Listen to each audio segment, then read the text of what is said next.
एक छोटे गांव में मुनेर नाम का आदमी रहता था। उसके पास बहुत सारे नारियल के पेड़ थे। मुनेर की एक 10 साल की बेटी भी थी जिसका नाम मुनिया था। मुनिया को नारियल के पेड़ पर चढ़ने का बहुत ही शौक था, पर उसे पेड़ पर चढ़ना नहीं आता था। एक दिन की बात है, मुनेर पेड़ से नारियल तोड़ने के लिए पेड़ पर चढ़ ही रहा था। पिताजी, मुझे भी पेड़ पर चढ़ना है, मुझे भी पेड़ पर चढ़ना सिखाओ ना। तू पेड़ पर चढ़ना सीख कर क्या करेगी? अगर पेड़ से नीचे गिर गई तो तुझे चोट भी लग सकती है और इसमें तेरी जान भी जा सकती है। नहीं नहीं, मैं तुझे पेड़ पर चढ़ना नहीं सिखा सकता। पर पिताजी, मुझे पेड़ पर चढ़ना सीखना है। एक बार कह दिया ना, नहीं तो नहीं। रम्या के लाख कहने पर भी उसे पेड़ पर चढ़ने से मना कर देते हैं, लेकिन फिर भी रम्या नारियल के पेड़ पर चढ़ना सीखना चाहती थी। नहीं नहीं, मैं तुझे पेड़ पर चढ़ना नहीं सिखा सकता। मैं तेरी जान जोखिम में नहीं डाल सकता। पर पिताजी, आप भी तो पेड़ पर चढ़ते हो, फिर मैं क्यों नहीं पेड़ पर चढ़कर पेड़ से नारियल तोड़ सकती? रमिया, पेड़ पर चढ़कर नारियल तोड़ना मेरी मजबूरी है। मुझे इसके अलावा और कोई दूसरा काम भी तो नहीं आता, इसलिए मुझे ये काम करना पड़ता है और उसमें जान भी जा सकती है। इसलिए मैं तुम्हें पेड़ पर चढ़ना नहीं सिखाता कि कहीं तुम्हें कुछ हो न जाए। रम्या के पिताजी अपनी कमर में कसकर एक कपड़ा बांधते हैं और एक नारियल के पेड़ पर चढ़ने लगते हैं।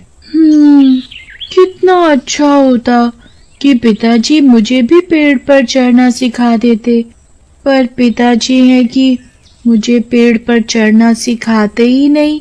फिर कुछ ही देर में मुनेर पेड़ के ऊपर तक पहुंच जाता है। रम्या, मैं नारियल तोड़कर फेंक रहा हूँ, तुम पेड़ के नीचे से दूर हो जाओ।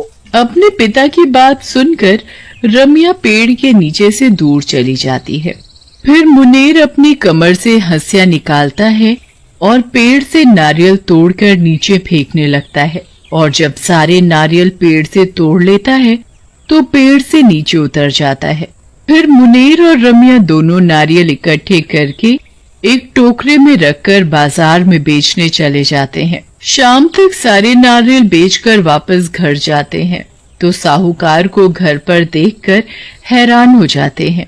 साहूकार जी, आप यहाँ? क्यों, मुझे देखकर घबरा गए क्या? जी वो नहीं नहीं साहूकार जी, ऐसी कोई बात नहीं है। मैंने सोचा तुम्हें जाकर याद दिला दूं। तुमने जो कर्जा ले रखा है उसका देने का समय आ गया है। मुझे अगले 10 दिन के अंदर सूद समेत सारा पैसा चाहिए। अगर तुमने 10 दिन के अंदर सूद समेत पैसा नहीं लौटाया तो तुम्हें अपने नारियल के पेड़ मेरे पास गिरवी रखने पड़ेंगे। साहूकार जी, थोड़े दिनों की और मोहलत मिल जाती तो आपकी बड़ी मेहरबानी होती। मुझे 10 दिन के अंदर पैसे मिल जाने चाहिए बस, नहीं तो जो तुमने अपने नारियल के पेड़ मेरे पास गिरवी रखे हुए हैं वो सब के सब मेरे हो जाएंगे। साहूकार की बात से मुनेर चिंता में पड़ जाता है। मुनेर की पत्नी मुनेर को समझाती है, तुम चिंता मत करो, सब ठीक होगा। ये सब मुनेर की बेटी रम्या सुन रही होती है। अगली सुबह मुनेर सुबह जल्दी उठकर नारियल के पेड़ से नारियल तोड़ने चला जाता है। उसके साथ रम्या भी चली जाती है। मुनेर नारियल के पेड़ से जल्दी जल्दी नारियल तोड़ रहा था, तभी अचानक से उसे चक्कर आता है और सीधा जमीन पर आकर गिरता है, जिसकी वजह से उसके पैर में बहुत गहरी चोट लग जाती है। डॉक्टर उसे चलने फिरने से बिल्कुल मना कर देते हैं। अब मैं साहूकार का कर्जा कभी चुका नहीं पाऊंगा। मैं हमारे नारियल के पेड़ साहूकार को नहीं लेने दूंगी। अगली सुबह रम्या जल्दी उठकर नारियल के पास पहुंच जाती है और उसे नीचे से ऊपर तक बड़े गौर से देखने लगती है। ये नारियल का पेड़ कितना ऊंचा है, पता नहीं पिताजी इतने ऊंचे पेड़ पर कैसे चढ़ जाते हैं। रम्या भी अपने पिताजी की तरह पेड़ पर चढ़ने की कोशिश करती है पर चढ़ नहीं पाती। हर बार फिसलकर नीचे आ जाती। तभी वह पेड़ पर चढ़ने की दोबारा कोशिश करती है और धीरे धीरे पेड़ पर चढ़ जाती है। अपने आप को पेड़ पर चढ़ते देख बड़ी खुश होती है और जैसे ही वो नारियल के पेड़ से नारियल तोड़ने लगती है, तभी अचानक से उसका संतुलन बिगड़ने की वजह से नीचे गिरने लगती है। बचाओ, बचाओ! तभी उधर से जा रही एक चुड़ैल रम्या को नीचे गिरते देखती है तो वो उसे अपनी गोद में लेकर उसे बचा लेती है। अभी नीचे गिरकर मर जाती तो? रम्या चुड़ैल को देखकर बुरी तरह डर जाती है। चुड़ैल, तुमने चुड़ैल होकर मेरी जान बचाई? क्यों, चुड़ैल किसी की जान नहीं बचा सकती क्या? पर चुड़ैल तो इंसानों को मारकर खा जाती है। सब चुड़ैलें एक सी नहीं होती, उनमें से कुछ चुड़ैलें अच्छी होती हैं जो किसी को नुकसान नहीं पहुंचा सकती। तुम इतनी छोटी होकर पेड़ पर क्यों चढ़ रही थी? क्या तुम्हारे घर वाले तुम्हें कुछ कहते नहीं? रम्या चुड़ैल की बात सुनकर रोने लगती है। क्या हुआ, तुम रो क्यों रही हो? नारियल के पेड़ पर चढ़ने का मुझे बड़ा शौक था। अपने पिताजी को पेड़ पर चढ़ते हुए देखकर मेरा भी मन होता था पेड़ पर चढ़ने का, पर मेरे पिताजी हमेशा मुझे पेड़ पर चढ़ने से मना कर देते थे कि कहीं मुझे पेड़ पर चढ़ने की वजह से चोट ना लग जाए। आज मुझे समझ में आ रहा है कि वो मुझे पेड़ पर चढ़ने से क्यों मना करते थे। तुम्हारे पिताजी के मना करने के बाद भी तुम पेड़ पर क्यों चढ़ी? पेड़ से नारियल तोड़ूंगी तभी तो उन्हें बाजार में बेचकर साहूकार का कर्जा चुका पाऊंगी। कर्जा? कैसा कर्जा? फिर रम्या चुड़ैल को साहूकार के कर्जे की सारी बात बताती है। बस इतनी सी बात? मैं तुम्हें अभी पेड़ से सारे नारियल तोड़कर देती हूँ। फिर चुड़ैल नारियल के पेड़ पर चढ़ने लगती है। चुड़ैल को पेड़ पर चढ़ता देख रम्या बड़ी खुश होती है और एक एक करके सभी पेड़ों से नारियल तोड़कर जमीन पर गिराने लगती है। इतने नारियल देखकर रम्या बड़ी खुश होती है। अब ठीक है? हाँ ठीक है, अब तुम पेड़ से नीचे आ जाओ। फिर चुड़ैल पेड़ से नीचे आ जाती है। अरे वाह, तुमने तो सारे पेड़ों से सारे नारियल तोड़ दिए। काश मुझे भी तुम्हारी तरह पेड़ पर चढ़ना आता। तुम्हें पेड़ पर चढ़ना सीखना है? हाँ, मुझे भी पेड़ पर चढ़ना सीखना है, पर पिताजी मुझे कभी भी पेड़ पर चढ़ना नहीं सिखाएंगे। तुम्हें पेड़ पर चढ़ना सीखना है ना? मैं सिखाऊंगी तुम्हें पेड़ पर चढ़ना, लेकिन कल। अभी तुम ये सारे नारियल लेकर बाजार में बेचकर घर जाओ। तुम्हारे पिताजी और माँ तुम्हारा इंतजार कर रहे होंगे। मैं कल तुम्हें यहीं मिलूंगी।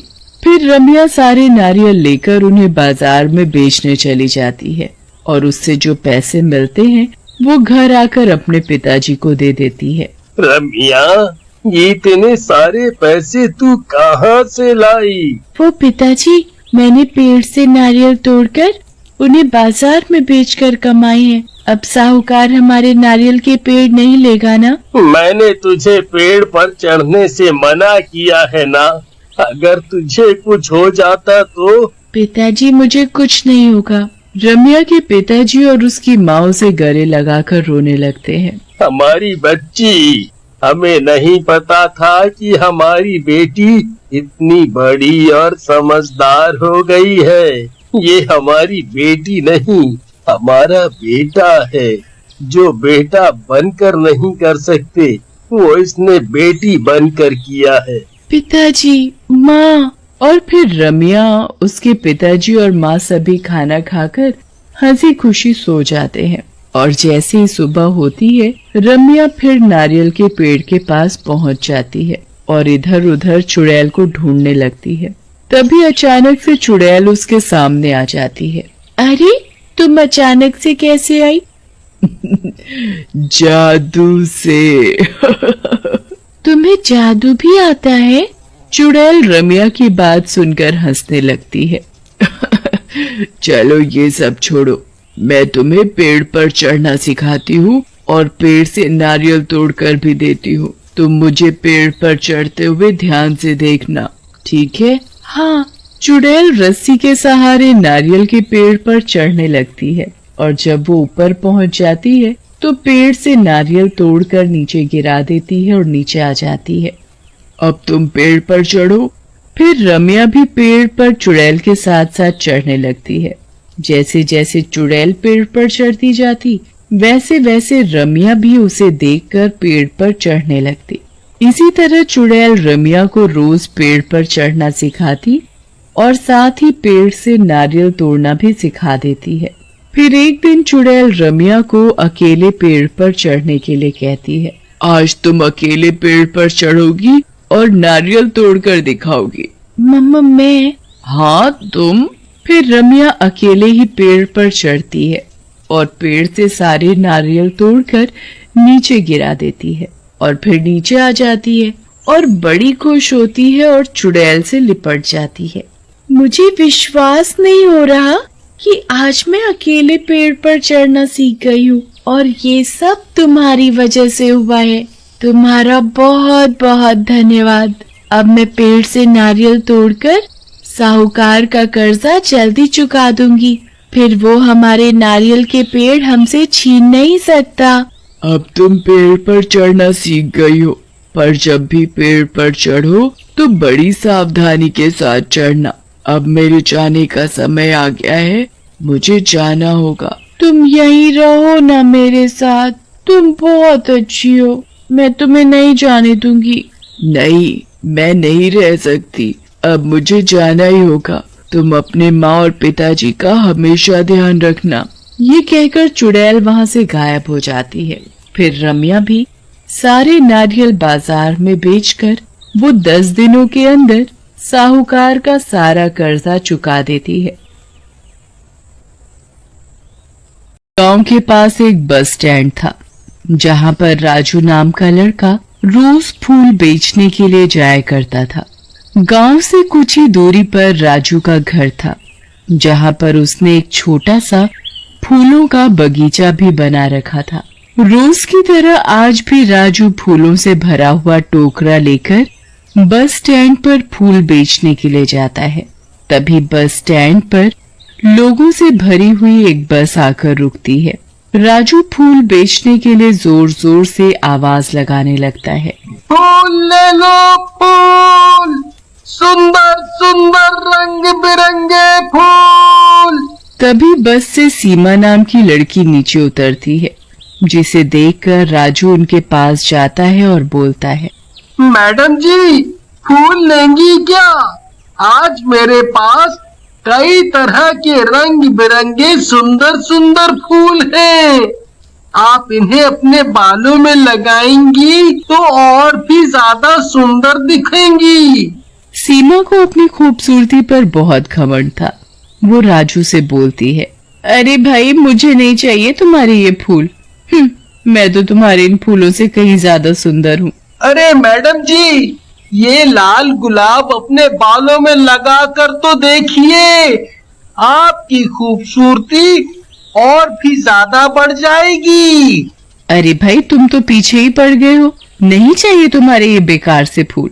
सीमा की आवाज सुनकर कुछ लोग वहाँ आ जाते हैं और सीमा से बोलते हैं, अरे मैडम जी, क्या बात है? इतना शोर क्यों मचा रखा है? देखो ना भाई, ये फूल वाला तो सुंदर लड़की देखकर मेरे पीछे ही पड़ गया है, कब से मुझे छेड़े जा रहा है। अरे मैडम जी, ये आप क्या बोल रही हो? मैं तो सिर्फ अपने फूल बेच रहा हूँ। देखो तो भाई, कितना झूठ बोलता है ये फूल वाला। तभी वहाँ खड़े कुछ लोग सीमा की बात सुनकर राजू को पीटने लगते हैं और राजू रोता हुआ वहाँ से चला जाता है और रास्ते में एक नदी के पास बैठकर रोने लगता है और बोलता है,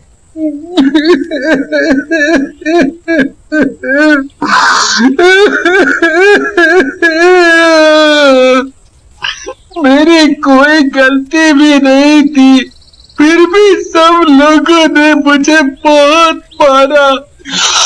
ये सब उस घमंडी सुंदर लड़की की वजह से हुआ है। अगले दिन फिर राजू फूलों से भरा टोकरा लेकर बस स्टैंड पर फूल बेचने के लिए जाता है। कुछ लोग राजू से फूल खरीद लेते हैं। तभी सीमा अपनी सहेलियों के साथ वहां आती है और राजू को देखकर अपनी सहेलियों से बोलती है, अरे देखो तो, ये तो वही फूल वाला है जिसके बारे में मैंने तुम सबको बताया था। चलो आज जरा इससे मजे लेते हैं। सीमा और उसकी सहेलियां राजू के पास जाती हैं और राजू से बोलती हैं, अरे भाई फूल वाले, आज फूल नहीं बेचोगे? कल तो बड़ा फूल फूल किए जा रहे थे, आज क्या हुआ? कल तो पीछे ही पड़ गए थे और आज देखो। अच्छा ये बताओ भाई कि तुम्हारे फूल ज्यादा सुंदर हैं या मैं? अगर तुमने सही बताया तो मैं तुम्हारे सारे फूल खरीद लूंगी। अरे मैडम जी, आप भी सुंदर हो और मेरे फूल भी। मेरी सुंदरता के आगे तेरे फूल तो कुछ भी नहीं है, बड़ा आया सुंदर फूल बेचने वाला। ऐसा बोलकर सीमा और उसकी सहेलियां जोर जोर से राजू पर हंसने लगती हैं और वहां से चली जाती हैं। और राजू उदास होकर वहां से चला जाता है और नदी के पास खड़ा होकर रोने लगता है। हे भगवान, इन सुंदर लड़कियों को अपनी सुंदरता पर कितना घमंड है। इन्होंने मेरा कितना मजाक बनाया है। इन लड़कियों को मैं छोड़ूंगा नहीं। तभी राजू का पैर फिसल जाता है और वो नदी में गिर जाता है। नदी में गिरने की वजह से राजू की मौत हो जाती है और वो एक डरावना भूत बन जाता है। अपना भूतिया रूप देखकर राजू जोर जोर से हंसने लगता है और बोलता है, अब मैं उन सुंदर लड़कियों को नहीं छोड़ूंगा। बहुत घमंड है ना उन्हें अपनी सुंदरता पर। अब देखना मैं क्या करता हूँ। अगले दिन सुबह भूत राजू के रूप में फूल बेचने के लिए बस स्टैंड पर जाता है। फूल ले लो, फूल, सुंदर सुंदर खुशबूदार फूल। तभी वहाँ दो औरतें आती हैं। अरे भाई, फूल तो बहुत सुंदर है, जरा लाल गुलाब तो देना। ये लीजिए मैडम जी, और हाँ, आज कोई पैसे नहीं लूंगा। आज सभी सुंदर औरतों को मैं मुफ्त में फूल दूंगा। राजू की बात सुनकर वहाँ खड़ी और औरतें भी फूल लेने आ जाती हैं। राजू सभी औरतों को फूल दे देता है। तभी वहाँ सीमा और उसकी सहेलियां भी आ जाती हैं। राजू सीमा से बोलता है, अरे मैडम जी, आज तो फूल ले लीजिए। आज मैं सभी सुंदर लड़कियों को फूल मुफ्त में दे रहा हूँ। और आप तो वैसे भी बहुत ही सुंदर हो मैडम जी। अच्छा भाई, लगता है तुम्हें अपनी गलती का एहसास हो गया है। चलो तो मुझे भी फूल दे ही दो। राजू सीमा को फूल देकर वहां से चला जाता है और जोर जोर से हंसने लगता है।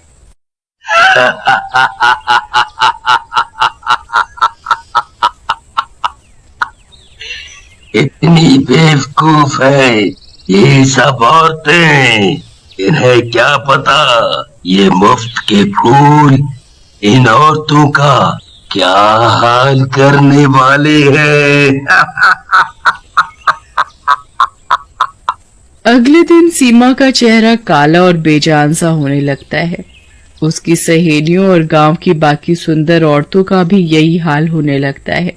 सीमा रोते हुए अपनी सहेलियों के पास जाती है और बोलती है, देखो न बहन, मेरे सुंदर चेहरे का क्या हाल हो गया। तभी गांव की कुछ और औरतें भी वहां आ जाती हैं और बोलती हैं, अरे बहन, सिर्फ तुम्हारा चेहरा ही नहीं बल्कि हम सभी औरतों का चेहरा मुरझाए हुए फूल की तरह हो गया है। तभी सीमा को सब समझ में आने लगता है और वो बोलती है, अरे बहन, जब से हम सभी ने उस फूल वाले से मुफ्त में फूल लिए हैं, तभी से हम सभी के चेहरे भी फूल की तरह ही मुरझा गए हैं। जैसे जैसे वो फूल मुरझा रहा है, वैसे वैसे हमारे सुंदर चेहरे भी बदसूरत होते जा रहे हैं।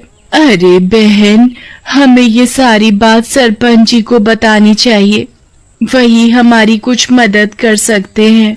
ऐसा बोलकर सभी औरतें सरपंच जी के पास जाती हैं और सारी बात सरपंच जी को बताती हैं। अरे अरे अरे, ये तो बहुत बुरा हुआ है तुम सभी के साथ। ऐसा बोलकर सरपंच और गांव के कुछ लोग सीमा और बाकी औरतों के साथ राजू के घर जाते हैं और वहां भूत को देखकर सभी बहुत डर जाते हैं। अरे मर गए रे, ये क्या बना है यहाँ पर? ये डरावना भूत कहाँ से आ गया रे? कौन है वहाँ? अरे मर गए रे, ये भूत तो हमारी ही तरफ आ रहा है। तभी भूत वहां आ जाता है। सरपंच जी डरते हुए भूत से बोलते हैं, अरे भूत जी, हमें जाने दो, हम तो फूल वाले से मिलने आए थे। हमें क्या पता था कि आप यहाँ पर रहते हो। मैं ही हूँ फूल वाले राजू का भूत। बताओ, तुम सब यहाँ क्यों आए हो? ये सब मैंने ही किया है। इन सुंदर औरतों को बदसूरत मैंने ही बनाया है। बहुत घमंड था ना इन औरतों को अपनी खूबसूरती पर। इसकी वजह से इन्होंने मेरा कितना मजाक उड़ाया था। इन मैडम जी ने तो झूठ बोलकर मेरी पिटाई तक लगवा दी थी। अब आएगा मजा, जब इनका सुंदर रूप सूखे हुए फूल की तरह मुरझा जाएगा।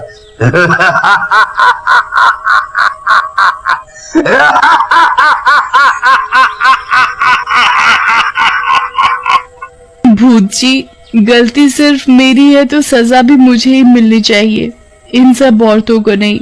मुझे अपनी गलती का एहसास हो गया है, मुझे माफ कर दो। मैं किसी को नहीं छोड़ूंगा। इन औरतों के साथ मैं तुम सबको भी मार डालूंगा। भूत जी, कृपया करके इन सबको छोड़ दो। गलती मेरी है, इसलिए तुम जो सजा दोगे वो मुझे मंजूर है। तुम्हारे मजाक की वजह से आज मेरी ये हालत है। नदी में गिरने से मेरी मौत हो गई और मैं एक भूत बन गया। मेरी इच्छा है कि जैसे नदी में गिरने से मेरी मौत हुई है, वैसे ही तुम भी नदी में कूद कर अपनी जान दो, तभी मेरी आत्मा को शांति मिलेगी। ठीक है, जैसा तुम चाहते हो वैसा ही होगा। अरे बेटी, ये क्या बोल रही हो? कल सुबह सभी नदी के पास पहुंच जाना। ठीक है, अब तुम सब जा सकते हो। मुझे अब सुबह का इंतजार है। और अगर मैडम जी तुमने नदी में कूदकर अपनी जान नहीं दी तो मैं किसी को नहीं छोड़ूंगा। फिर सभी वहां से चले जाते हैं। रास्ते में सरपंच जी सीमा से बोलते हैं, अरे बेटी, तुम अपनी जान नहीं दोगी। तभी सीमा सरपंच जी से बोलती है, सरपंच जी, आप चिंता मत करो, मुझे कुछ नहीं होगा और उस डरावने भूत की आत्मा को शांति भी मिल जाएगी। अरे बहन, ये कैसे होगा? मैं तैरना जानती हूँ, इसलिए मुझे कुछ नहीं होगा। और सुबह होते ही भूत और गांव के सभी लोग वहाँ इकट्ठा हो जाते हैं। भूत भाई, मैंने अपनी सुंदरता के घमंड में तुम्हें बहुत कुछ बोल दिया था, हो सके तो मुझे माफ कर देना और मेरे मरने के बाद यहाँ से हमेशा के लिए चले जाना। ऐसा बोलकर सीमा नदी में कूद जाती है और पानी के अंदर तैरते हुए दूसरे किनारे बाहर निकल जाती है। भूत को लगता है कि सीमा अब मर चुकी है, वो बाहर नहीं आएगी। अब मेरी आत्मा को शांति मिलेगी। भूत के जाते ही सभी औरतों को उनकी सुंदरता वापस मिल जाती है। नदी किनारे एक गांव बसा था, गोविंदपुर। उस गांव के नजदीक में ही एक जंगल भी था। गांव के सभी लोग कहते थे कि जंगल के पीछे बनी पहाड़ियों पर एक खूंखार चीता रहता है, वो भी रूप बदलने वाला। वो कभी भी इंसान रूप में आ जाता था और गांव के लोगों को खा जाता था। पर उस जंगल में एक चुड़ैल भी रहती थी। वो चुड़ैल एक सुंदर लड़की में अपना रूप बदलकर घूमती थी। चुड़ैल को सजने संवरने का बड़ा शौक था। एक न एक दिन सभी लड़कियों की शादी होती ही है। मेरा भी एक सपना है कि मेरी भी शादी हो एक सुंदर से लड़के से। पर पता नहीं वो दिन कब आएगा। चुड़ैल एक सुंदर लड़की में अपना रूप बदलती है और गांव में घुस जाती है। तभी वहां दूसरी तरफ चीता झाड़ियों में छिपकर बैठा था। आज तो बस कोई मोटा तगड़ा शिकार हाथ आ जाए। तभी चीते की नजर चुड़ैल पर पड़ती है, जो रूप बदलकर गांव में घूम रही थी। इतनी सुंदर लड़की मैंने आज तक नहीं देखी। चीता इंसान रूप में चुड़ैल के पास जाता है।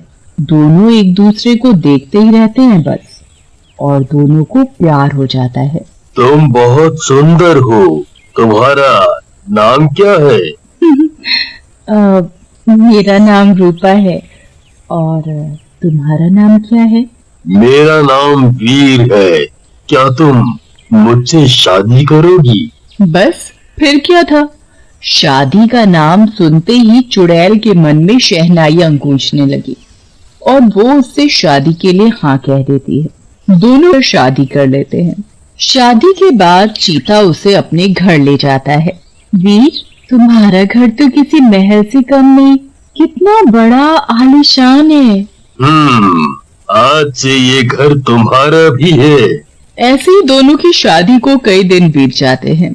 एक रात जब चुड़ैल की आंख खुलती है तो वो वीर को अपने पास ना होने से घबरा जाती है। अभी तो वीर मेरे पास ही सो रहे थे, इतनी रात को कहाँ गए? देखती हूँ। चुड़ैल वीर को पूरे घर में ढूंढती है, पर वीर उसे कहीं नहीं देखता। तभी चुड़ैल को कुछ आवाज सी आती है। वो उस आवाज के पीछे जाती है।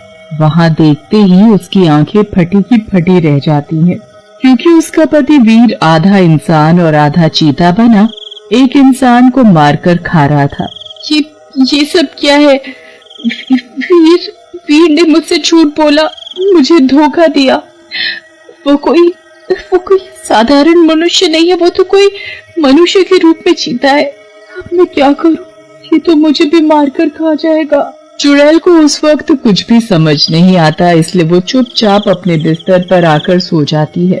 सुबह होते ही चुड़ैल चीते से पूछती है, वीर, अगर तुम मुझे सच में बहुत प्यार करते हो तो तुमने मुझसे छिपाया क्यों कि तुम एक जानवर हो जो कभी भी अपना रूप बदल सकता है, और मैंने तुम्हें किसी आदमी को कच्चा खाते हुए भी देखा है।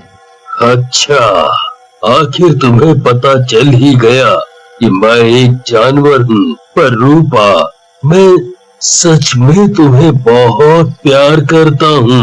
अगर तुम मुझे सच में प्यार करते हो तो लोगों को मारकर खाना छोड़ दो। नहीं, ये कभी नहीं हो सकता। मैं धीरे धीरे गांव के सभी लोगों को खा जाऊंगा। मैं तुम्हें ऐसा कभी नहीं करने दूंगी। मैं उन सभी भोले भाले गांव वालों को बचाऊंगी। तुम ऐसा कुछ नहीं करोगी। मैं चीता हूँ, चीता, जंगल का सबसे खतरनाक जानवर। रूपा उसकी एक नहीं सुनती और तभी रूपा गांव में जाती है, गांव के लोगों को आगाह करने।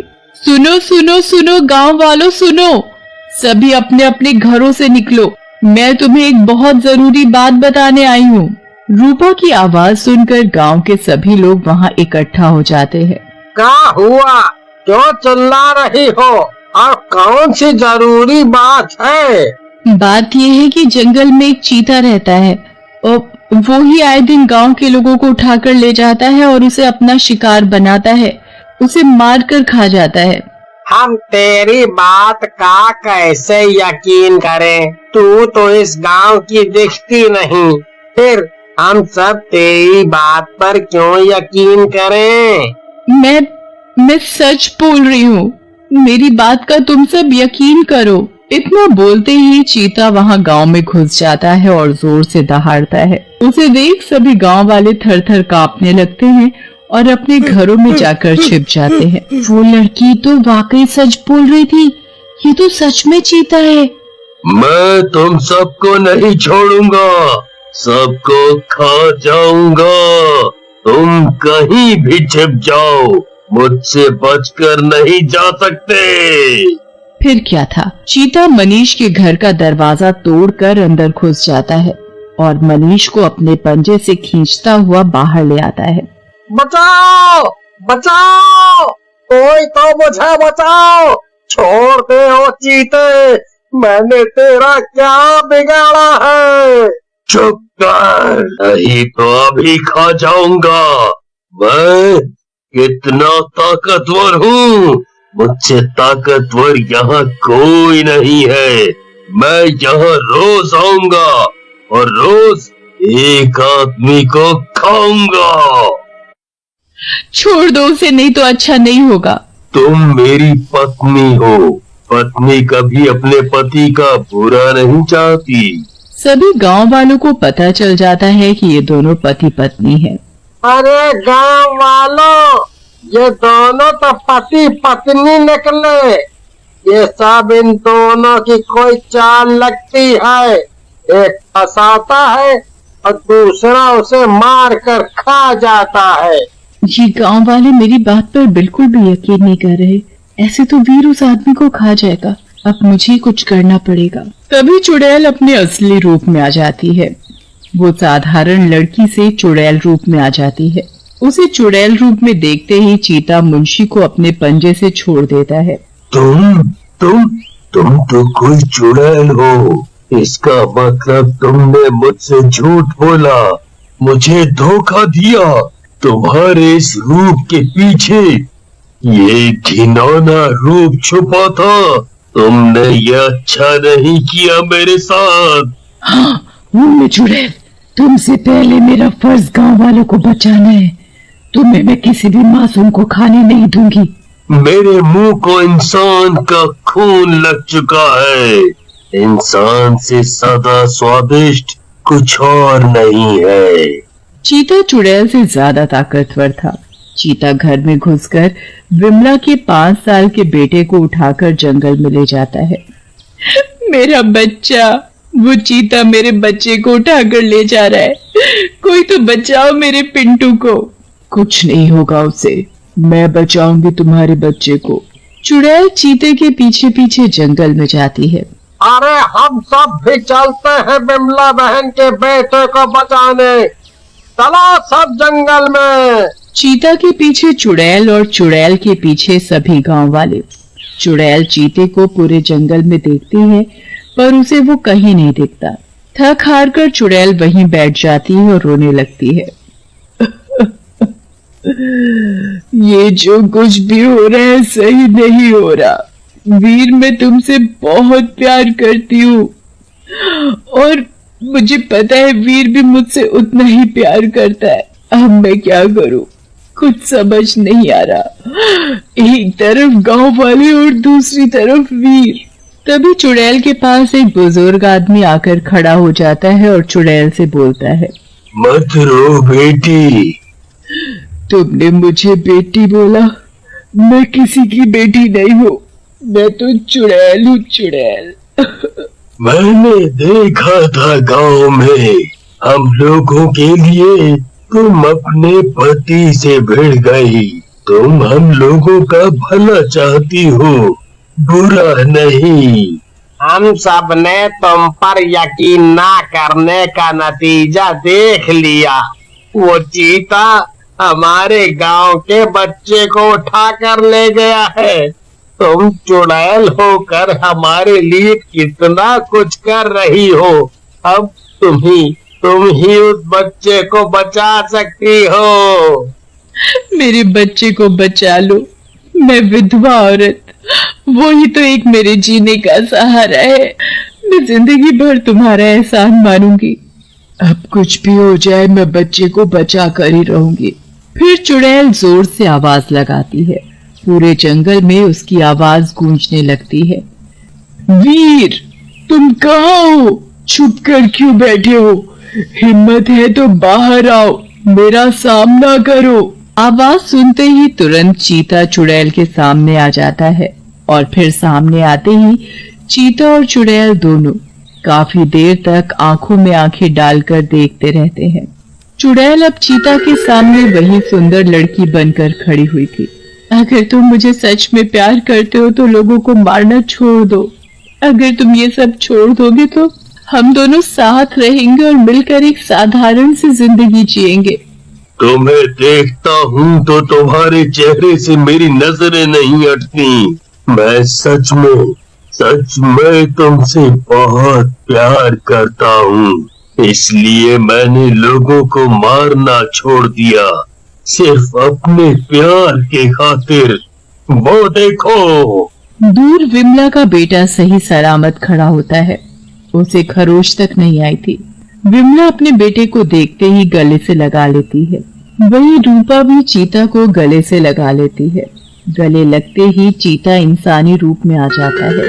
तभी वहाँ एक महात्मा बाबा प्रकट हो जाते हैं।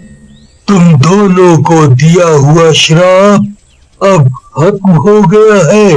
तुम दोनों के ऊपर से पिछले जन्म में मैंने ही तुम दोनों को श्राप दिया था कि तुम चुड़ैल बन जाओगी और तुम चीता।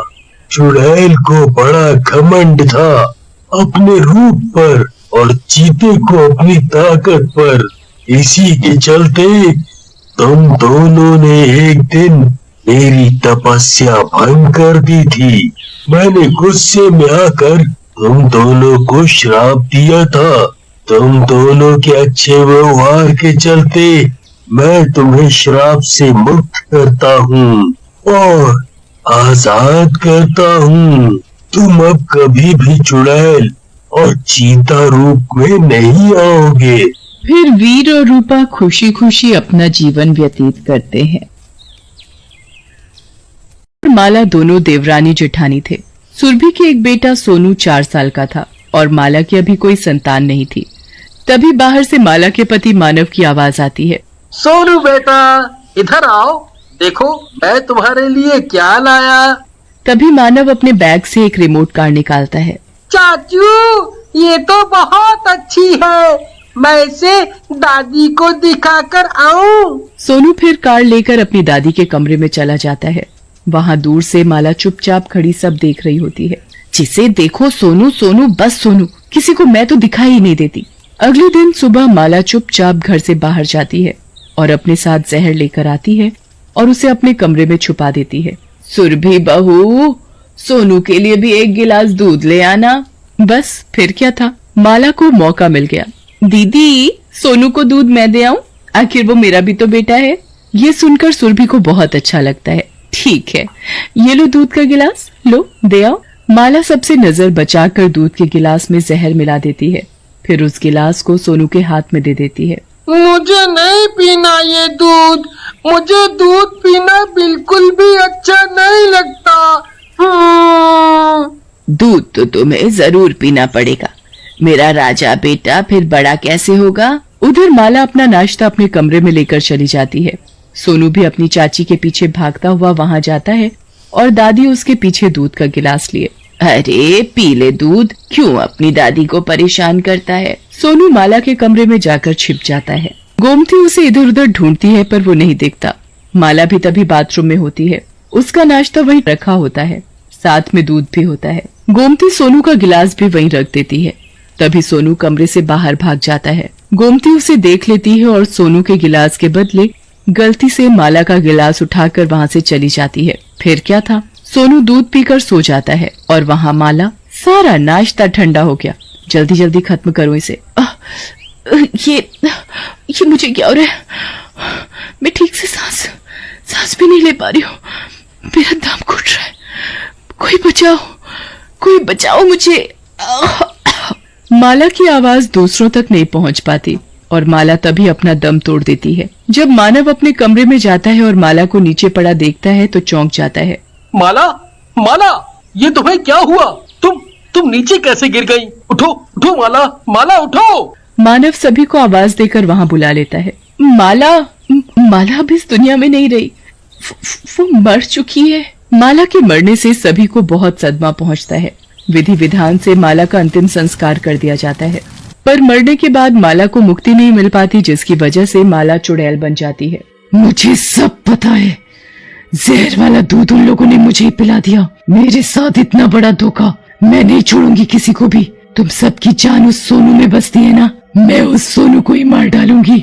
सोनू अपनी माँ और पिताजी केशव के साथ सोया होता है। चुड़ैल उसे चुपके से आवाज लगाती है। सोनू, सोनू, उठो सोनू। कौन हो तुम? तुम्हें मेरा नाम कैसे पता? श्श, इधर आओ मेरे पास, सब बताती हूँ। सोनू उठकर चुड़ैल के पास चला जाता है। मैं तुम्हारी चाची हूँ, वो मैंने मुखौटा पहना है ना, इसलिए तुम मुझे पहचान नहीं पा रहे। मेरे साथ खेलोगे? हाँ, खेलूंगा। फिर चुड़ैल उसे अपने साथ बाहर ले जाती है। चाची, हम ना छुपम छुपाई खेलते हैं। ये तो इसने मेरे मन की बात कह दी। इस खेल के जरिए इसे मैं वो बाहर वाले कमरे में बंद कर दूंगी, वहाँ बंद पड़े पड़े खुद ही मर जाएगा ये। चुड़ैल और सोनू मिलकर छुपन छुपाई खेलते हैं। चुड़ैल सोनू को उस कमरे में छुपने को बोलती है। जैसे ही सोनू इस कमरे में जाता है, चुड़ैल बाहर से दरवाजा बंद कर देती है। उधर सुरभि सोनू को ढूंढ रही होती है। सोनू कहाँ गया? अभी तो वो मेरे ही पास सोया हुआ था, शायद दादी के पास चला गया होगा। अरे, सोनू तो यहाँ भी नहीं है। सोनू, मेरा बच्चा कहाँ गया? किधर है तू? शोर सुनकर सभी लोग एक जगह इकट्ठा हो जाते हैं। क्या हुआ सुरभि, तुम इतना शोर क्यों मचा रही हो? परेशान भी दिख रही हो। वो हमारा बेटा सोनू कहीं नहीं दिख रहा, पता नहीं कहाँ चला गया। अरे ऐसे कैसे हो सकता है? वो हमारे साथ ही तो सोया हुआ था, फिर कहाँ जा सकता है? अरे खड़े क्यों हो तुम लोग, जाकर ढूंढो उसे। सभी मिलकर उसे ढूंढने लगते हैं। तभी अचानक मानव की नजर सोनू की चप्पल पर पड़ती है, जो उसी कमरे के सामने पड़ी थी जहाँ वो बंद था। भैया, वो देखो सोनू की चप्पल, कहीं वो उस कमरे में तो नहीं? चलकर देखते हैं। कमरा खोलते ही सभी हक्के बक्के रह जाते हैं, क्योंकि सोनू वहाँ नीचे सोया पड़ा था। सोनू, मेरे बच्चे तो मिल गया। दूर खड़ी चुड़ैल सब देख रही थी। इन लोगों ने आज तो इसे बचा लिया, पर अगली बार इस बच्चे को नहीं बचा पाएंगे। अगले दिन सभी अपने अपने काम में लगे हुए थे और सोनू वहीं खेल रहा होता है। आज ये सोनू मेरे हाथों से नहीं बच पाएगा। चुड़ैल पास में रखी प्रेस चालू कर देती है और जहाँ सोनू खेल रहा होता है वहाँ रख देती है। माँ, मेरे साथ खेलो ना। बेटा, मेरे पास बहुत काम है, मैं तुम्हारे साथ अभी नहीं खेल सकती। तुम जाकर अपनी दादी के साथ खेलो। ठीक है माँ। धीरे धीरे सोनू प्रेस के नजदीक जा रहा था कि तभी सुरभि की नजर प्रेस पर पड़ जाती है और जल्दी से भागकर वो सोनू को प्रेस से दूर कर देती है। पर गर्म प्रेस सुरभि के लग जाती है और वो चीखने लगती है। ओह, मेरा हाथ! क्या हुआ? तुम चीखी क्यों? मेरा हाथ जल गया। अगर मैं सोनू को नहीं पकड़ती तो मेरी जगह वो जल गया होता। मुझे तो लगता है कि हमारे सोनू पर कोई बुरा साया मंडरा रहा है। आज ही मैं तांत्रिक बाबा को बुलाती हूँ। फिर बचा लिया इसे, अब नहीं बचेगा ये। देखती हूँ अब की बार कौन बचा पाएगा इसे।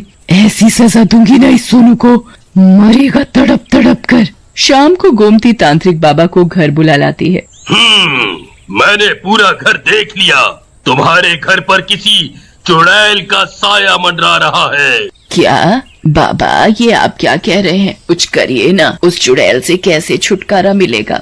तुम्हें बिल्कुल भी घबराने की जरूरत नहीं। ये लो ताबीज, इसे अपने पोते की बाह में बांध दो। जब तक ये ताबीज इसके बंधा है, वो चुड़ैल इसका कुछ नहीं कर सकती। फिर तांत्रिक बाबा वहाँ से चला जाता है। गोमती सोनू की बाह में तभी ताबीज बांध देती है। चुड़ैल खिड़की से ये सब देख रही होती है। इनकी इतनी हिम्मत, अब देखना मैं सोनू को कैसे तड़पा तड़पा कर मारती हूँ। चुड़ैल फिर सोचने लगती है कि कैसे सोनू को मारकर अपना बदला लूं। हाँ, ये ठीक है। मैं उसे पास के तालाब पर ले जाऊंगी। उस तालाब में बहुत ही खतरनाक मगरमच्छ है। मैं सोनू को तालाब में धक्का दे दूंगी, फिर मगरमच्छ सोनू को नोच नोच कर खा जाएंगे। शाम के वक्त चुड़ैल खिड़की पर खड़ी होती है तो वहाँ से सोनू को बुलाती है। जैसे ही सोनू उसके नजदीक जाता है, ताबीज से एक रोशनी आती है जो चुड़ैल को पीछे धकेल देती है, उसे सोनू के नजदीक नहीं आने देती। ये सब उस ताबीज की वजह से हो रहा है। कैसे उतारो उस ताबीज को सोनू के हाथ से। फिर चुड़ैल सोनू को बोलती है कि वो उसके साथ तभी खेलेगी जब सोनू उस ताबीज को उतार कर दूर फेंक देगा। सोनू अपनी चाची की बात मान लेता है और ताबीज को उतार कर फेंक देता है। अब तू मेरे हाथों से नहीं बच पाएगा। देखती हूँ कौन आता है तुझे बचाने। माँ, दादी, मुझे बचाओ। सोनू की आवाज सुनकर सभी बाहर आ जाते हैं। चुड़ैल सोनू को अपने साथ तालाब पर लेकर जा रही थी। वो तो कोई चुड़ैल है जो सोनू को अपने साथ ले जा रही है। अरे कोई तो बचाओ। भाभी, आप चिंता ना करो, हम सोनू को बचा लेंगे। तालाब पर पहुंचते सब हैरान रह जाते हैं। वो चुड़ैल तालाब के बीचों बीच सोनू को उल्टा लटकाए हुए थी और तालाब में कई मगरमच्छ थे। मेरा बच्चा सोनू, छोड़ दो उसे। उस मासूम ने तुम्हारा क्या बिगाड़ा है? बदला मैं इससे नहीं, तुम सबसे लेना चाहती हूँ, क्योंकि सोनू में ही तुम सबकी जान बसती है। इसके मरने से तुम सब दुखी होगे और मुझे बहुत खुशी मिलेगी। तुम हमारे पीछे क्यों पड़ी हो? ना तो तुम सबने मेरा मरने से पहले ध्यान दिया और अभी भी पहचान नहीं पा रहे। मैं माला हूँ, सोनू की चाची, जो अपना बदला लेने के लिए चुड़ैल बन गई हूँ। माला, तुम्हारी मृत्यु कैसे हुई? हमें कुछ नहीं पता। इसमें सोनू की क्या गलती? सोनू के दूध में जहर मैंने मिलाया था, पर पता नहीं दूध का गिलास कैसे बदल गया और जहर वाला दूध मैंने पी लिया। हे भगवान, अगर आज सोनू मर गया होता तो। नहीं, ये सोचना भी पाप है। तुम उस मासूम से इतनी नफरत क्यों करती हो? मैं कभी माँ नहीं बन पाई, इसलिए तुम सबको मैं अच्छी नहीं लगती थी। तुम सब पूरा दिन सोनू सोनू, बस सोनू करते थे। ये सब करने से पहले एक बार सोच तो लिया होता। तुम्हारे मरने के एक दिन पहले मैंने माँ से एक बच्चा गोद लेने की बात की थी और माँ मान भी गई थी। क्या सच में? ये मैंने क्या कर दिया? आज मैं जिंदा होती तो मुझे भी कोई माँ कहने वाला मिल गया होता। सोनू बेटा, तुम्हें मारने की सजा शायद भगवान ने मुझे पहले ही दे दी। ये लो सोनू को, आप सभी मुझे माफ कर दीजिए। इतना कहते ही चुड़ैल वहां से गायब हो जाती है। एक छोटा सा गांव था रायपुर। उस गांव में बहुत ही कच्चे पक्के रास्ते थे, जिसकी वजह से आए दिन हादसे होते रहते थे। फिर एक दिन उस गांव के कच्चे पक्के रास्तों को बनाने का काम एक इंजीनियर को मिलता है। उसी गांव की रेवती नाम की औरत का घर रास्ते में आ रहा था। उसे इंजीनियर ने खाली करने के लिए कह दिया था। रेवती और उसका पति घर खाली करने से मना कर देते हैं। फिर रात में रेवती के पति की तबीयत अचानक खराब हो जाती है। मुझे नहीं लगता कि अब मैं बच पाऊंगा। रेवती जल्दी से अपने पति को बैलगाड़ी में बैठाती है और उसे गांव के बाहर सरकारी अस्पताल में ले जाने लगती है। गांव के कच्चे रास्ते खराब होने की वजह से उन्हें अस्पताल तक पहुंचने में अधिक समय लग रहा था और इधर रेवती के पति की हालत बिगड़ती जा रही थी। रेवती, मेरी बात ध्यान से सुनो। मेरा समय नजदीक आ गया है। अब मैं नहीं बचूंगा। तुम्हें कुछ नहीं होगा, हम जल्दी ही अस्पताल पहुंच जाएंगे। जब तक रेवती अपने पति को अस्पताल लेकर पहुंचती है तो डॉक्टर बताते हैं कि उसके पति की रास्ते में ही मौत हो चुकी थी। तुम मुझे छोड़कर नहीं जा सकते, तुम नहीं मर सकते। फिर वो रोते हुए अपने पति की लाश को बैलगाड़ी में लिटाकर वापस अपने घर आ जाती है तो अपना घर देखकर उसके होश उड़ जाते हैं। मेरा घर मत तोड़ो, कोई रोको इन्हें, ये लोग मेरा घर तोड़ रहे हैं। रेवती अपने अपने ही घर को टूटते हुए देखकर बहुत रो रही थी। बाबूजी मेरा घर मत तोड़ो, ये मेरे पति की आखिरी निशानी है। इंजीनियर रेवती की एक नहीं सुनता और उसके आगे ही उसके घर पर रोड रोलर चलवा देता है। अपने घर पर रोड रोलर से घर को टूटते हुए देख रेवती ये सदमा बर्दाश्त नहीं कर पाती और वो भी मर जाती है। और फिर अगले ही दिन से वो इंजीनियर उस गांव में सड़क बनाने का काम चालू कर देता है। वो सभी आदमियों को उनका काम समझा देता है और रोड रोलर चलाने का काम शंभू नाम के आदमी को देता है। फिर अगले ही दिन शंभू नाम का आदमी रोड रोलर लेकर आ जाता है और वो उसे सड़क पर चलाने लगता है। और जब उसका काम खत्म हो जाता है तो वो रोड रोलर एक जगह खड़ा करके अपने घर चला जाता है। लेकिन फिर एक रात उस रोड रोलर को एक चुड़ैल चला रही होती है। तभी उसे एक आदमी दिखाई देता है तो वो चुड़ैल उसके पीछे अपना रोड रोलर चला देती है, जिसे देख वो आदमी बुरी तरह डर जाता है। चुड़ैल, चुड़ैल, अरे बचाओ, अरे कोई मुझे बचाओ इस चुड़ैल से, नहीं तो ये मुझे मार डालेगी। कोई नहीं बचेगा, कोई भी नहीं, मैं किसी को नहीं छोड़ूंगी, सबको मार डालूंगी। फिर तो वो चुड़ैल जैसे ही रात होती रोड रोलर को सड़क पर चलाने लगती और जो कोई भी उसे दिखाई देता वो उसे अपने रोड रोलर से कुचल देती, जिसकी वजह से गांव के सभी लोग परेशान रहने लगे और उन्होंने रात को घर से बाहर निकलना ही बंद कर दिया था। लेकिन एक रात एक गांववासी को एक बहुत जरूरी काम से शहर जाना था और उसे रात में ही निकलना बहुत जरूरी था।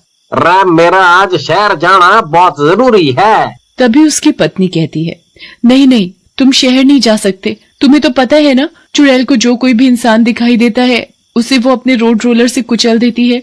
अरे पर मेरा आज ही रात शहर जाना बहुत जरूरी है। और फिर वो आदमी अपनी पत्नी की बात नहीं सुनता और रात में ही शहर जाने लगता है। तभी उसे रास्ते में रोड रोलर चलाती हुई चुड़ैल दिखाई देती है। चुड़ैल, अरे ये तो वाकई में चुड़ैल है, भागो रे भागो। और वो आदमी चुड़ैल को देखकर जैसे ही भागने लगता है तभी चुड़ैल की नजर उस पर पड़ जाती है। भागता कहाँ है? ऐसा कभी हुआ है जो मेरे रोड रोलर से कोई बच पाया हो? फिर वो चुड़ैल हंसते हुए अपना रोड रोलर उस आदमी के पीछे दौड़ा देती है। अरे मुझे मत मारो, मुझे अपनी मरनानी है। अरे क्यों मेरी जान के पीछे पड़ी हो? कोई नहीं बचेगा, सबको कुचल दूंगी। अरे कोई है जो मरे बचा सकता है? अरे कोई तो घर से बाहर निकलो, मरे बचा लो। उस आदमी की आवाज कोई भी आदमी नहीं सुन पाता और देखते ही देखते चुड़ैल अपना रोड रोलर लेकर उसके सामने खड़ी होती है। बोल, तुझे मार दिया जाए या छोड़ दिया जाए? अरे चुड़ैल जी, मने छोड़ दो, मने छोड़ दिया जाए।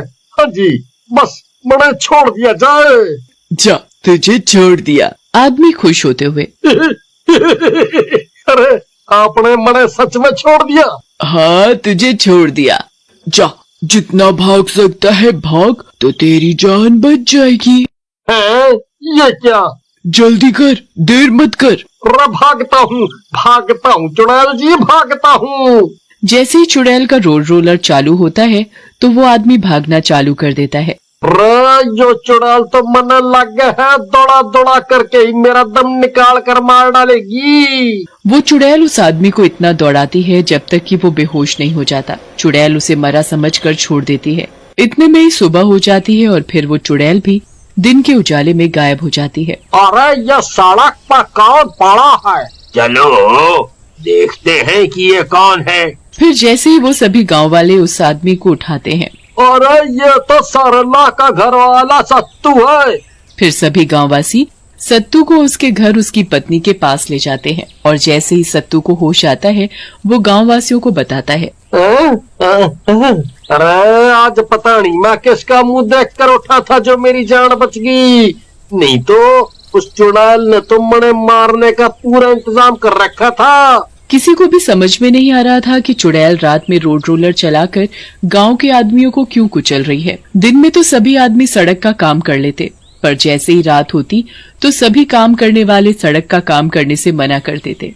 इंजीनियर को सड़क का काम समय के मुताबिक जल्दी खत्म करना था, तो इंजीनियर ने सभी काम करने वाले कर्मचारियों को बुलाया और उनसे कहा, अगर समय से काम खत्म नहीं हुआ तो ये कॉन्ट्रैक्ट कैंसिल हो जाएगा, इसलिए हमें सड़क का काम समय से खत्म करने के लिए रात में काम करना बहुत जरूरी है। रात में?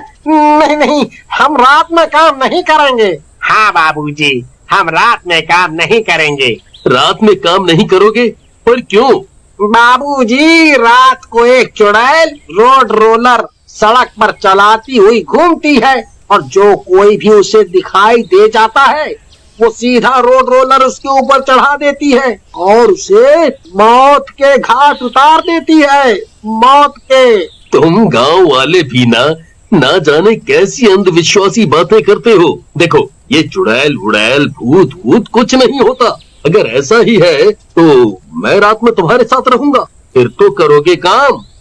कर्मचारी इंजीनियर की बात से सहमत हो जाते हैं और काम करने के लिए राजी हो जाते हैं। हाँ, अब चाहे हम काम रो कर करें या हंस कर करें, काम तो हमें करना ही पड़ेगा। और फिर सभी कर्मचारी अपने अपने काम पर लग जाते हैं और फिर जैसे ही रात होती है तो चुड़ैल रोड रोलर चलाने लगती है। तभी उसकी नजर काम कर रहे कर्मचारियों पर पड़ती है। कर्मचारी अपनी ओर रोड रोलर पर चुड़ैल को बड़ी तेजी के साथ आते देख भागने लगते हैं। भागो रे भागो, नहीं तो चुड़ैल रोड रोलर से कुचल देगी। क्या हुआ? तुम लोग काम छोड़कर भाग क्यों रहे हो? बाबूजी, आपको भी अपनी जान प्यारी हो तो आप भी भागिए, नहीं तो चुड़ैल रोड रोलर से आपको भी कुचल देगी। चुड़ैल के रोड रोलर के आगे जो कोई भी आता, चुड़ैल उसे कुचल डालती। तभी चुड़ैल की नजर इंजीनियर पर पड़ती है तो वह कर्मचारियों को छोड़कर इंजीनियर के पीछे रोड रोलर दौड़ा देती है। चुड़ैल, ये तो सच्ची में चुड़ैल है। इंजीनियर चुड़ैल को देख बड़ी तेजी के साथ भागने लगता है। भागता कहाँ है? अभी तो मुझे तुझसे अपना हिसाब चुकता करना है। इंजीनियर आगे आगे भाग रहा था। चुड़ैल उसके पीछे रोड रोलर बड़ी तेजी के साथ चला रही थी। ये चुड़ैल मेरे पीछे क्यों पड़ी है? अरे मुझे मार कर ही मानेगी क्या? चुड़ैल के डर की वजह से सारे गांववासी अपनी जान बचाने के लिए भाग रहे थे। उनमें से बहुत से गांववासी तो चुड़ैल के रोड रोलर के नीचे कुचल कर मर चुके थे। इंजीनियर की भागते भागते बहुत बुरी हालत हो जाती है और वो थक कर जमीन पर गिर जाता है। तभी सभी गांववासी भी इकट्ठा हो जाते हैं। तभी चुड़ैल रोड रोलर पर बैठी इंजीनियर के सामने थी। क्या हुआ? थक गया? अब मैं तुझे ऐसी गहरी नींद सुला दूंगी कि तू चैन की नींद सोएगा। और जैसे ही चुड़ैल रोड रोलर इंजीनियर पर चलाने लगती है। अरे तुम हो कौन और इसे क्यों मारना चाहती हो? मैं किसी को नहीं छोड़ूंगी, तुम सबको मार डालूंगी। इस इंजीनियर की वजह से मेरी जान चली गई और इसे मुझ पर जरा भी दया नहीं आई। इसने मेरा ही घर तोड़कर मुझे बेघर कर दिया। वो भी जब मेरे पति की लाश मेरी गोद में पड़ी थी। तब से मेरी आत्मा भटक रही है। जब तक मैं सबको मार नहीं देती मुझे शांति नहीं मिलेगी। मुझे माफ कर दो, मुझसे गलती हो गई। चुड़ैल को इंजीनियर पर जरा भी दया नहीं आती और वो रोड रोलर उसके ऊपर चलाकर उसे कुचल डालती है और फिर गायब होकर वहाँ से चली जाती है। इस गांव में एक लड़की रहती थी। उस लड़की का नाम रिया था। रिया को गांव के एक लड़के रोहित से प्यार हो जाता है। रोहित गांव में गोबर उठाने का काम करता था। रोहित, मुझे हमारी शादी की बहुत चिंता है। मेरे घर वाले तुम्हें शादी के लिए हाँ कहेंगे कि नहीं? तुम्हारा चिंतित होना लाजमी है। हम एक काम करेंगे कि हम छुप के शादी कर लेंगे। हाँ, तुम सही कहते हो। मैं छुपकर शादी करने के लिए तैयार हूँ।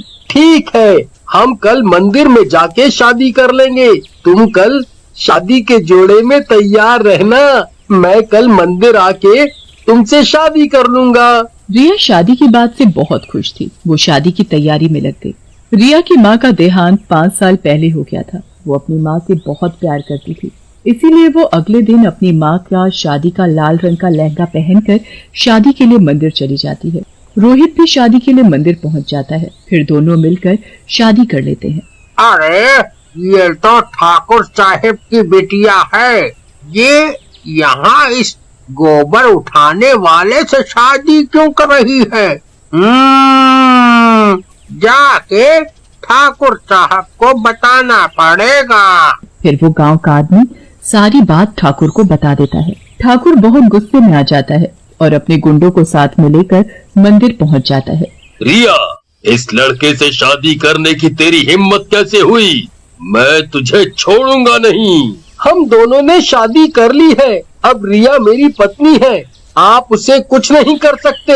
अच्छा, तेरी इतनी हिम्मत जो तू ठाकुरों से ऊंची आवाज में बोलेगा?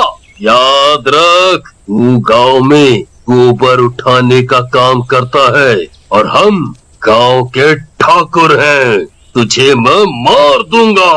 ठाकुर अपने गुंडों को रोहित को मारने के लिए बोल देता है। नहीं नहीं पापा, उसे मत मारो, मेरा पति है वो, प्लीज प्लीज पापा उसे छोड़ दीजिए। चुप, आज के बाद तू मेरी बेटी नहीं, मर गई तू मेरे लिए।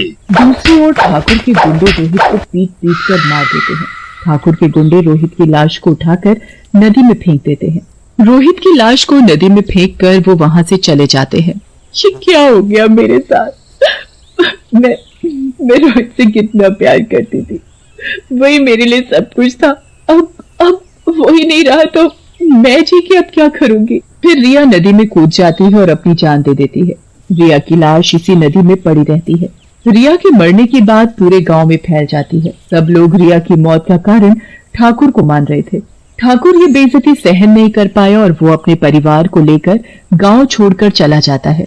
कुछ महीने बाद गांव में एक लड़की की शादी थी। सब लोग शादी की तैयारी में लगे हुए थे और दूल्हा और दुल्हन भी वहां पहुंच चुके थे। कुछ देर बाद उनकी शादी भी हो गई थी। दुल्हन को डोली में बिठा दिया गया था। रात का समय था। डोली में दुल्हन को उसके ससुराल ले जा रहे थे। गांव की गलियां रात में बिल्कुल सुनसान थी। डोली ले जाते बीच रास्ते में डोली उठाने वाले थक जाते हैं। यार मैं तो बहुत थक गया, बहुत प्यास लग रही है। हाँ यार, प्यास तो मुझे भी लगी है। एक काम करते हैं, डोली को यहीं नीचे रख देते हैं और थोड़ी देर पानी पीकर आराम करके फिर लेके चलेंगे। हाँ भाई, सही कह रहा है, यही करते हैं। अरे बहुरिया, हम थोड़ा पानी वानी पीकर आते हैं, थोड़ी देर में डोली यहीं रख रहे हैं, कोई दिक्कत तो ना है?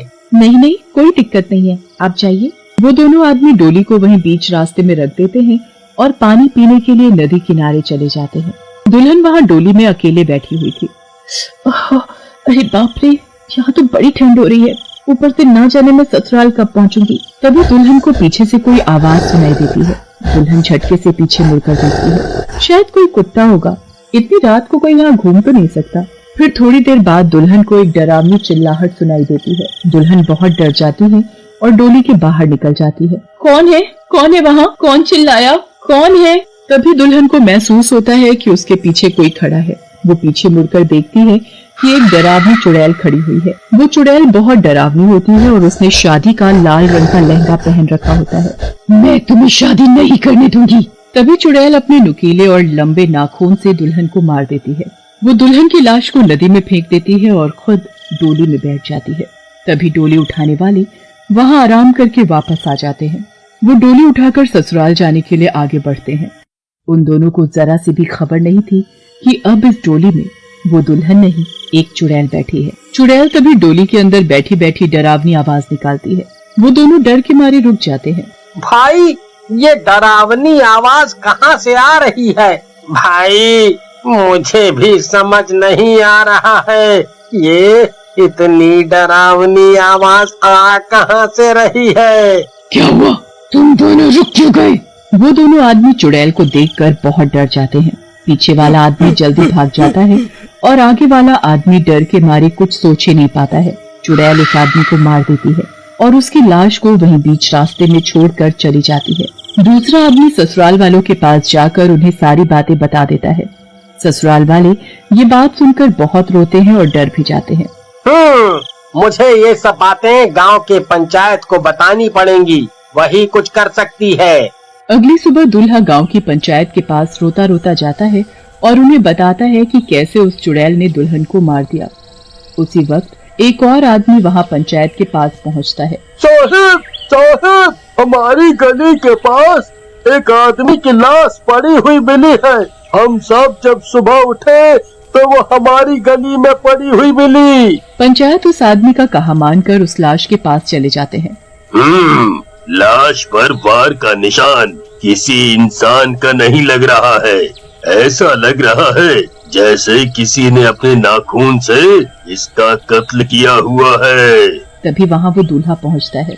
साहब, ये आदमी तो वही है जो मेरी बीवी की डोली लेकर आ रहा था। सरपंच ये बात सुनकर सोच में डूब जाता है। मुझे भी ये मामला ठीक नहीं लग रहा है। हम इसके बारे में पूरी तहकीकात करेंगे। गांव की पंचायत इस मामले को सुलझाने में लग जाती है। इस हादसे के बाद गांव में जब भी किसी शादीशुदा लड़की की डोली निकलती थी, उस नई नवेली दुल्हन की मौत हो जाती थी और लाश पर वही नाखून के निशान पाए जाते थे। पंचायत के पास भारी संख्या में इस मामले की कंप्लेंट आने लगी और एक खबर ये भी पता चली कि दुल्हन की हत्या करने वाली कोई चुड़ैल है। ये बात गांव में फैल गई और सारे गांव वाले बहुत डर गए। पंचायत मजबूर हो चुकी थी, इसलिए उन्होंने उस चुड़ैल को पकड़ने के लिए एक योजना बनाई। उन्होंने चुड़ैल को पकड़ने के लिए एक शादी करने का नाटक रचा। चुड़ैल को काबू करने के लिए उन्होंने एक तांत्रिक को भी बुलाया। उन्होंने डोली में एक नकली पुतले की दुल्हन बैठा दी ताकि चुड़ैल को लगे कि डोली में कोई दुल्हन बैठी है। रात के समय 2 आदमी डोली लेकर गांव में घूम रहे थे और उनके थोड़ी दूर पीछे तांत्रिक और पंचायत थी। वो आदमी डोली को नीचे जमीन पर रखकर चले जाते हैं। चुड़ैल मौका देखकर डोली में घुस जाती है और तभी पीछे से तांत्रिक अपने जादू से चुड़ैल को अपने वश में कर लेता है। चुड़ैल को देखकर पंचायत बहुत डर जाती है। ओ चुड़ैल, अब तो तू मेरे वश में है। अब तू किसी को हानि नहीं पहुंचा सकती। छोड़ मुझे, छोड़, जाने दे मुझे, नहीं तो मैं तुझे भी मार दूंगी। तांत्रिक अपने कमंडल से पानी निकालकर चुड़ैल के ऊपर डालता है और चुड़ैल दर्द के मारे चिल्लाने लगती है।